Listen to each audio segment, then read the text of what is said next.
Mapagpalang araw sa inyo, Sir Bob.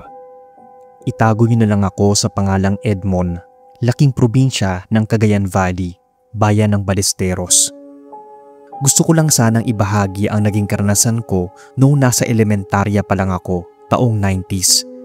Makaluma pa at hindi pa moderno ang panahon kagaya ngayong kasalukuyan. Actually, hindi ko ito mismo karanasan.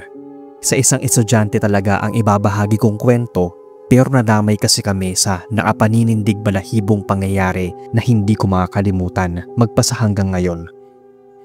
Tanda kong araw yon ng Biyernes. Nasa second subject na yata kami noon. Ang estilo kasi noon ay kaming mga magkakaklase ay pupunta sa room ng next subject namin. Minsan pa nga, nakakasalubong namin yung mga kapwa naming nasa grade level na nasa room namin papunta.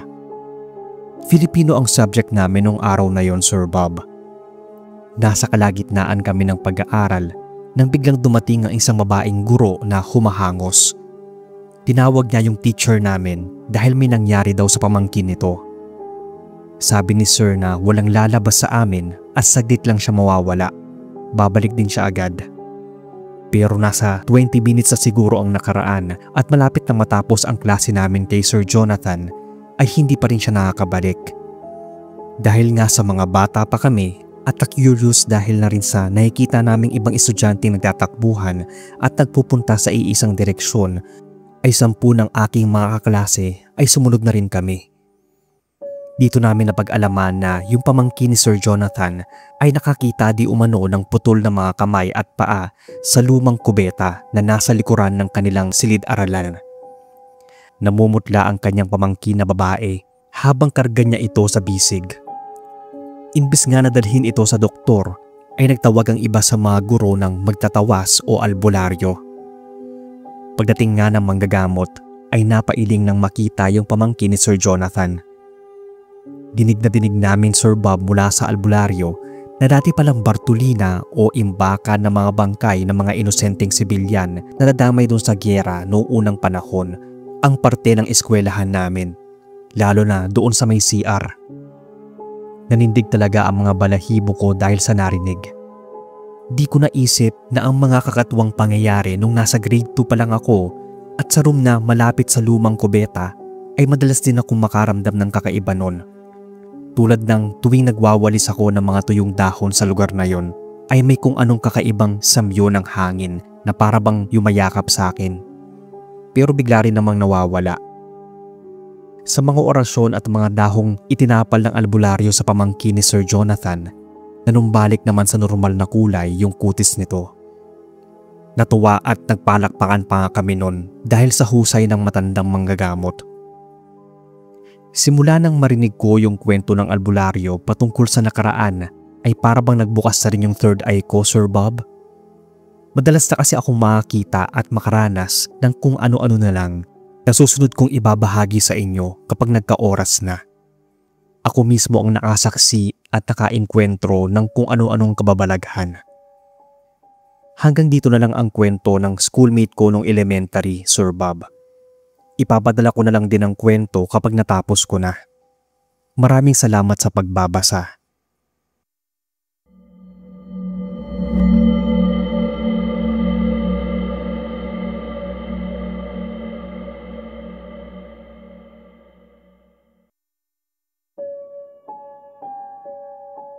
Hello, Sir Bob. Ako ulit to, si Edmond. Gusto ko lang ibahagi itong isa ko pang karanasan sa eskwelahan namin noon.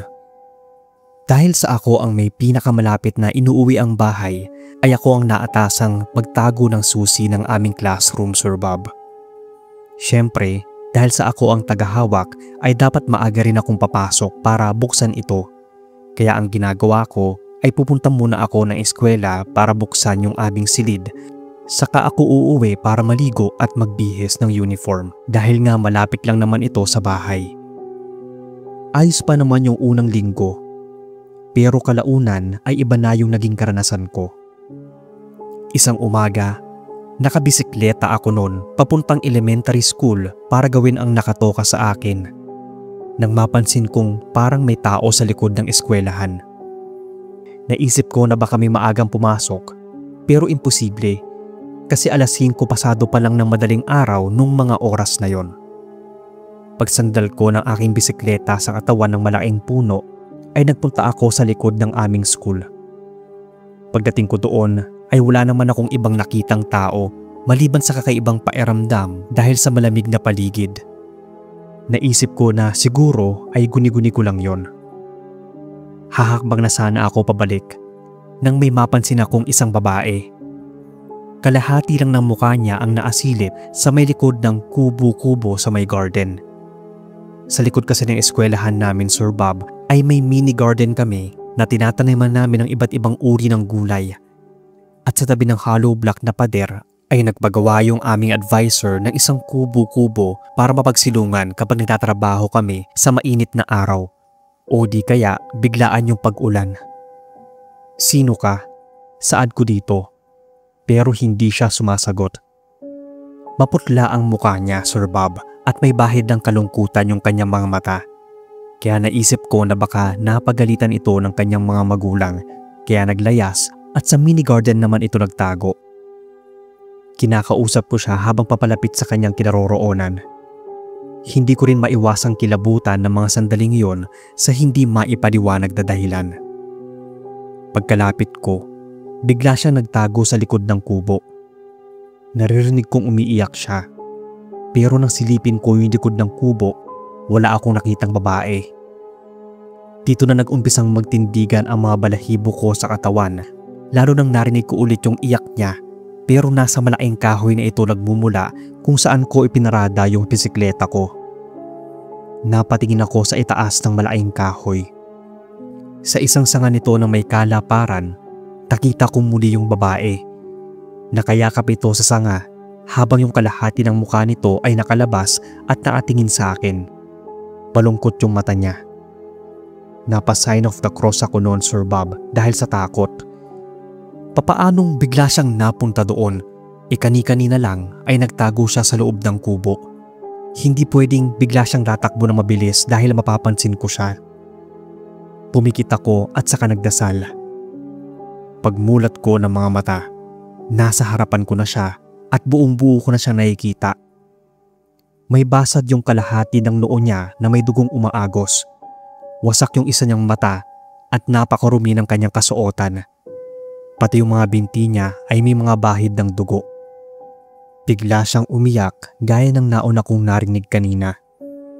Humihingi siya ng tulong sa akin habang tinuturo niya yung isang lugar sa likod ng kubo-kubo namin.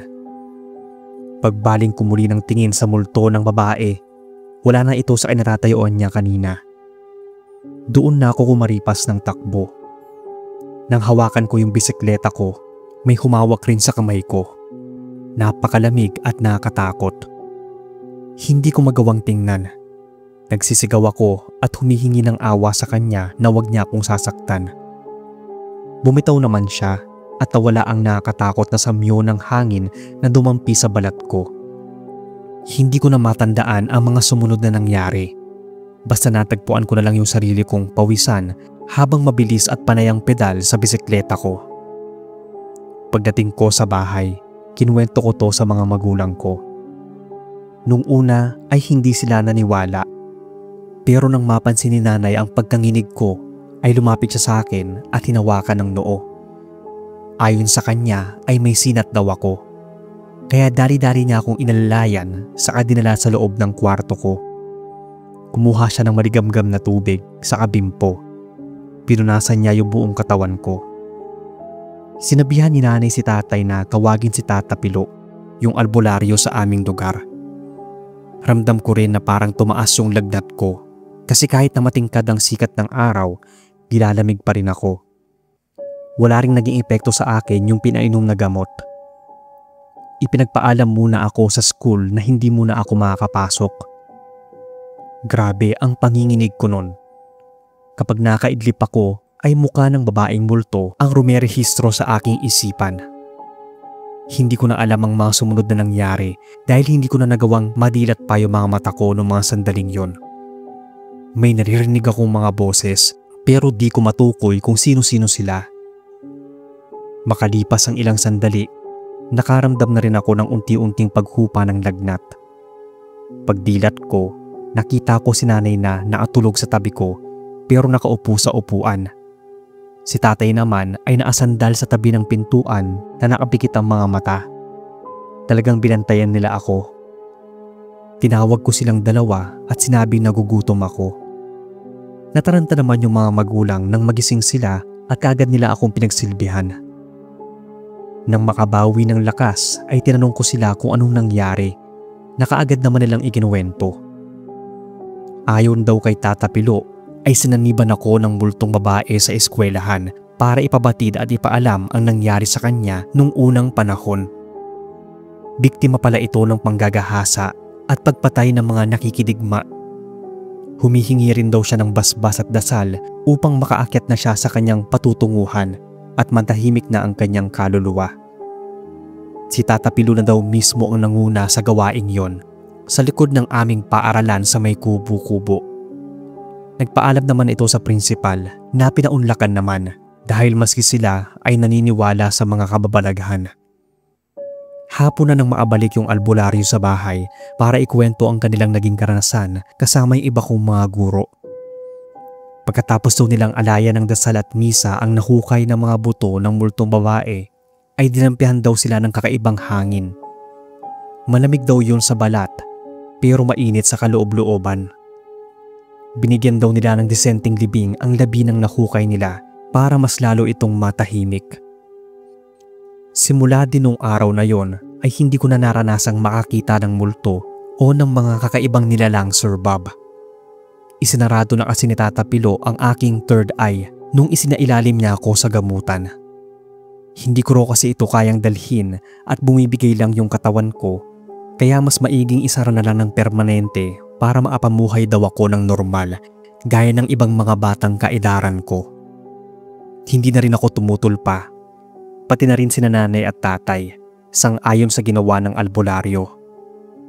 At totoo nga, naging mas tahimik at komportable na ang buhay ko, lalong-lalo na sa eskwelahan na yon dito sa Ballesteros, Cagayan Valley, hanggang sa maapagtapos ako ng elementarya. Pero bago pa man yung babaeng yon at yung na-experience kong pagsanib niya sa akin, ay may iba pa akong naging karanasan habang bukas yung third eye ko. Sa susunod ko na lang po ikukwento kapag nagka-oras na. Hanggang dito na lang ang mga kwento ko, Sir Bob.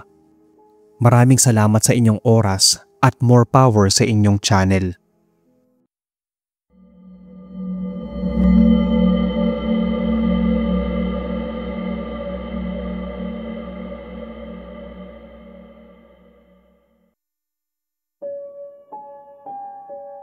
Hello Sir Bob at sa masusugid niyong tagapainig ng horror channel. Itago na lang ako sa pangalang Lando, tubong probinsya ng Alcala. Nasa grade 5 ako ng elementary noon nang mangyari ito sa akin. Mahilig talaga akong kumain ng mga prutas, lalong-lalo na ang chiko. Yun din kasi yung madalas na kinukuha ko sa mga puno sa eskwelahang pinag-aralan ko kapag wala akong baon o pera.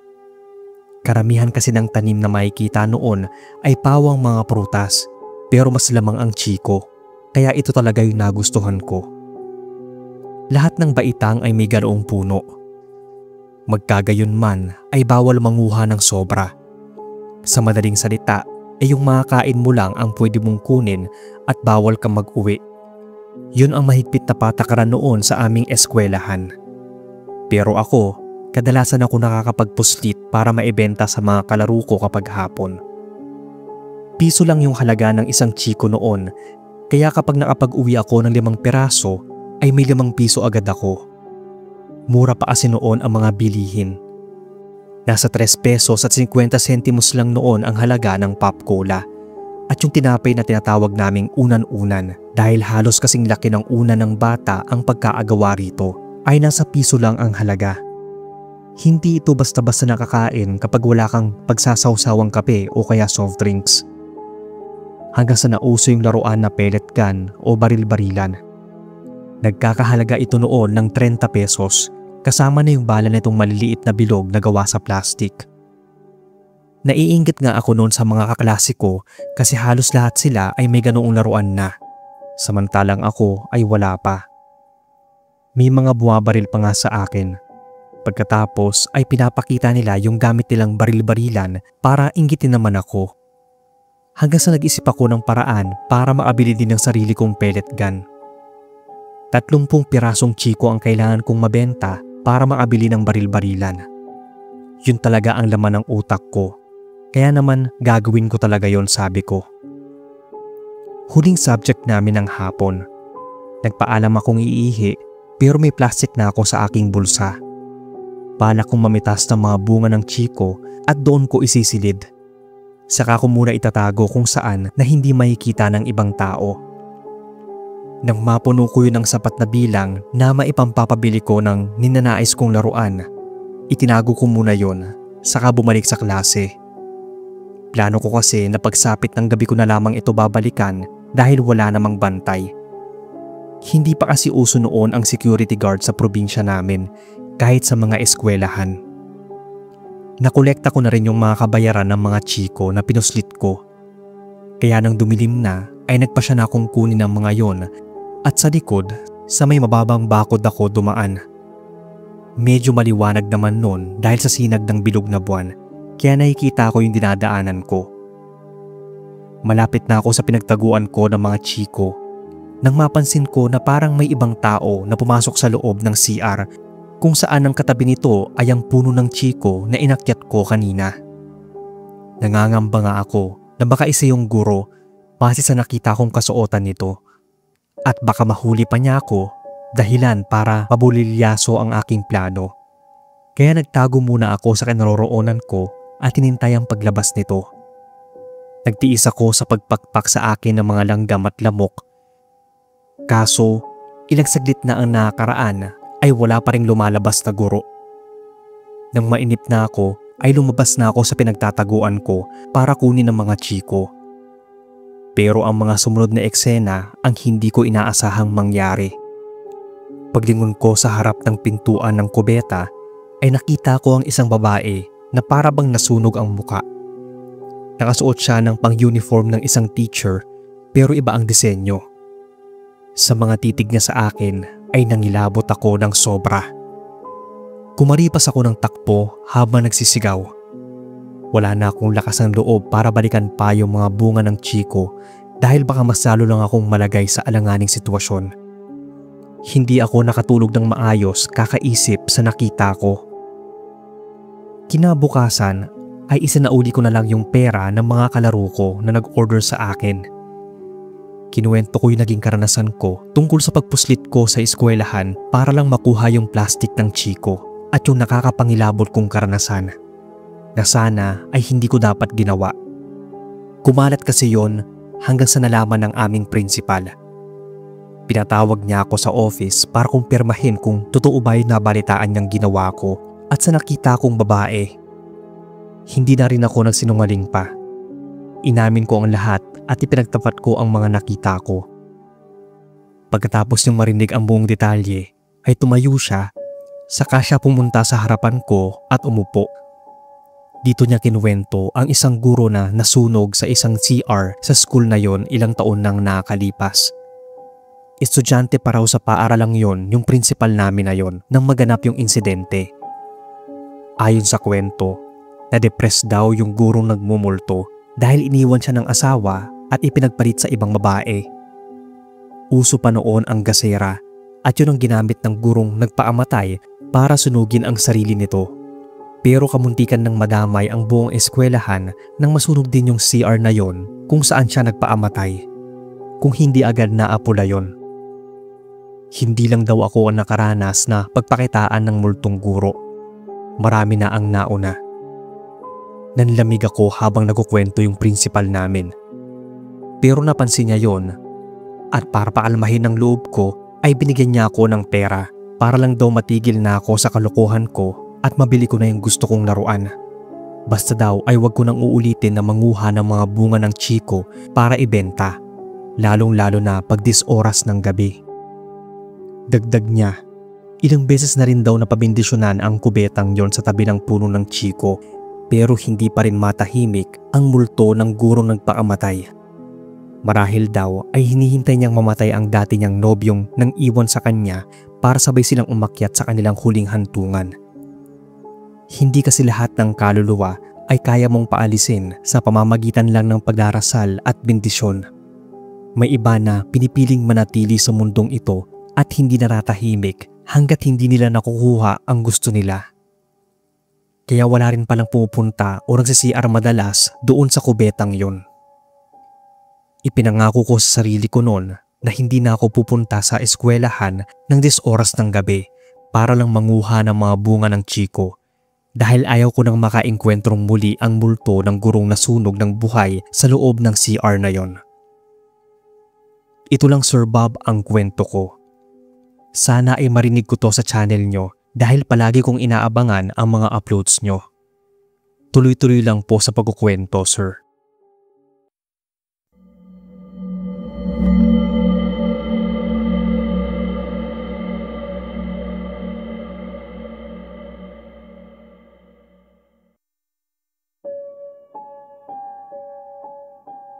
Magandang gabi Sir Bob at sa mga avid listeners ng inyong channel.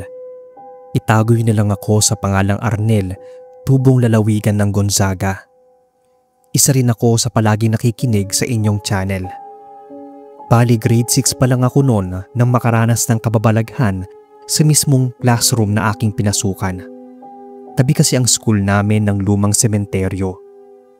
Tanaw ito mula sa bintana ng aming classroom at eksaktong sa upuan ko pa ang magandang pwesto para matanaw ang kabuuan ng sementeryong yon. Halatang napapabayaan at walang naglilinis doon sa lumang sementeryo. Halos tuwing November 1 at 2 lang ito nakikitang malinis dahil sa mga taong dinadalaw ang mga mahal nila sa buhay na yumauna at doon na ilibing. Pero kahit ganoon ay hindi pa rin ganoon kadami ang dumadalaw dahil nga luma na yung sementeryo. Kaya karamihan sa mga nakalibing doon ay talagang matagal na. Mas lalo tuloy naging nakakatakot yung sementeryong yon dahil sa mga nagtatayo ang ligaw na damo at mga baging. Dagdagan na may tumubong mga puno ng balete sa mga gilid. Isang hapon, bago kasi kami umuwi ay naglilinis muna kami sa tapat ng aming eskwelahan.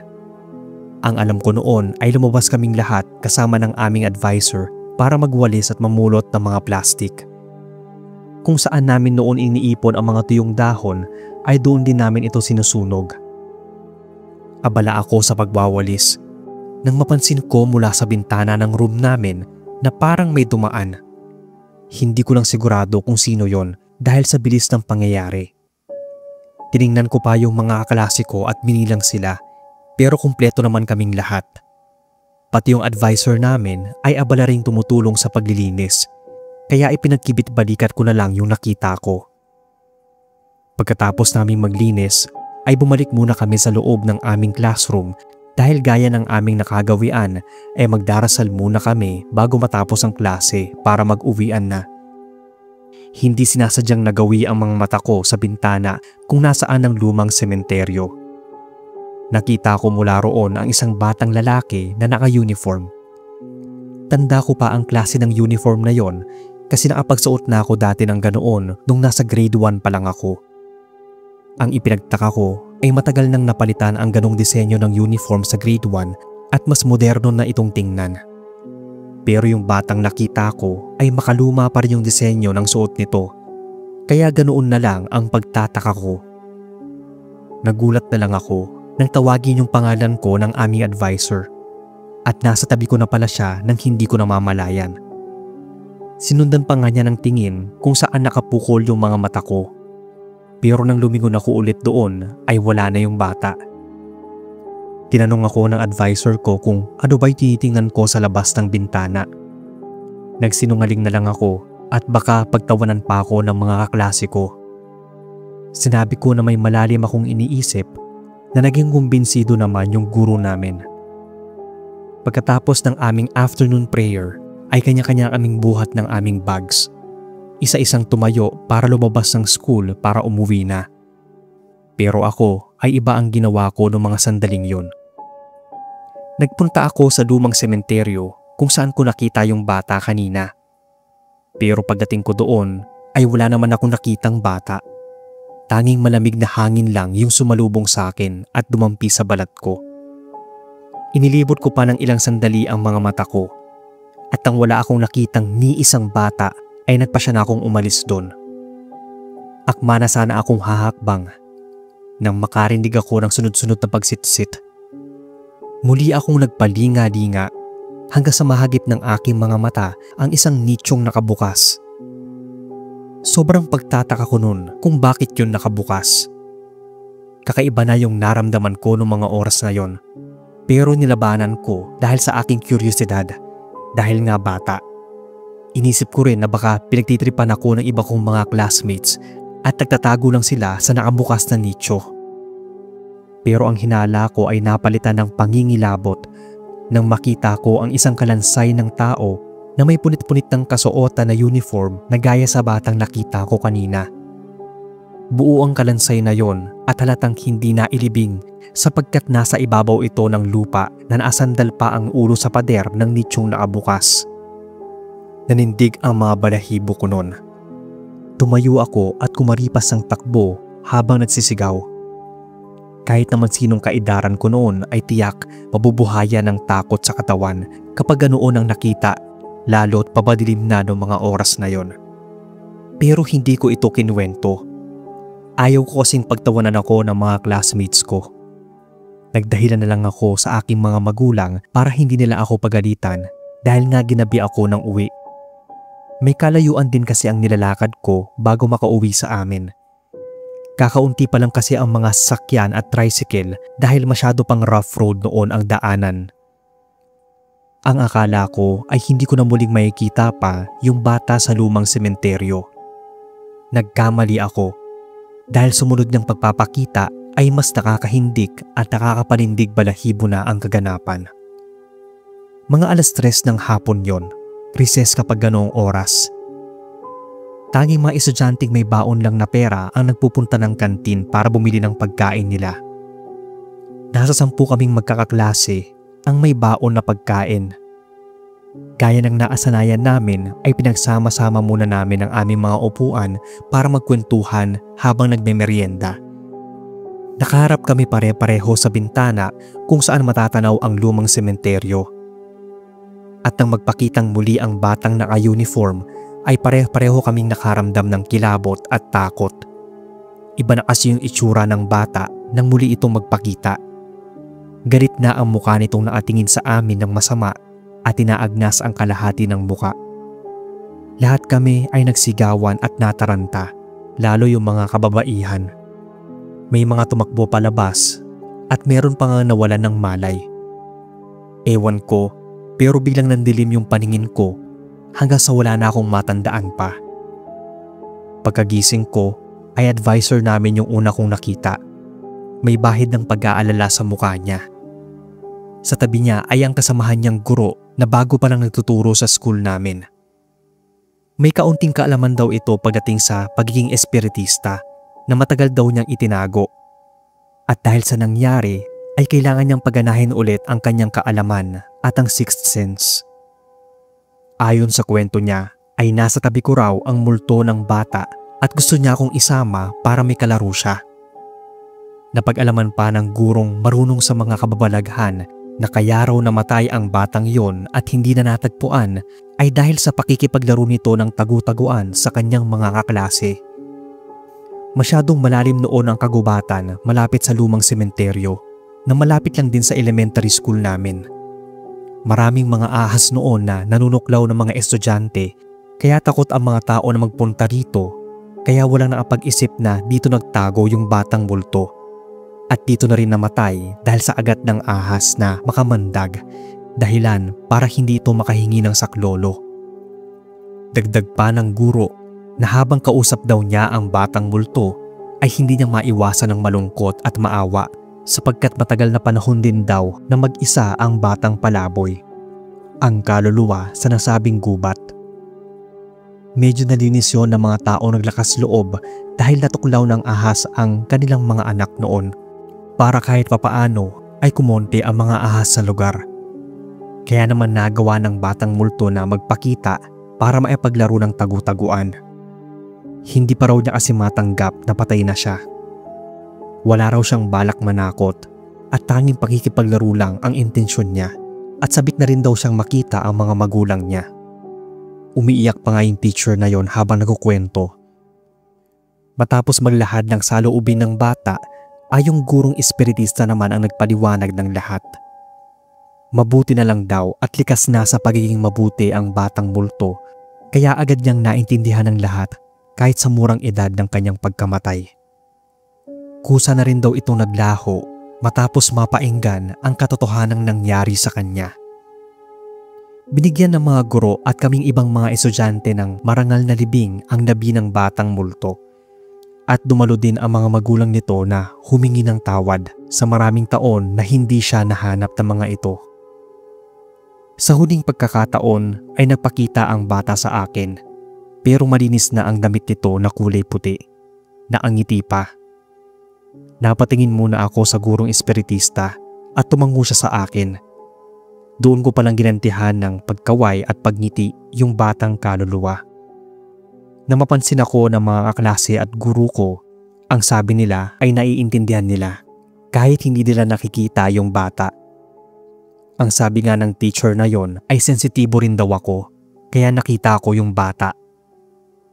Simula nang mailibing ito ay hindi na siya muling nagpakita pa o nagparamdam. Hanggang dito na lang, Sir Bob, ang kwento ko.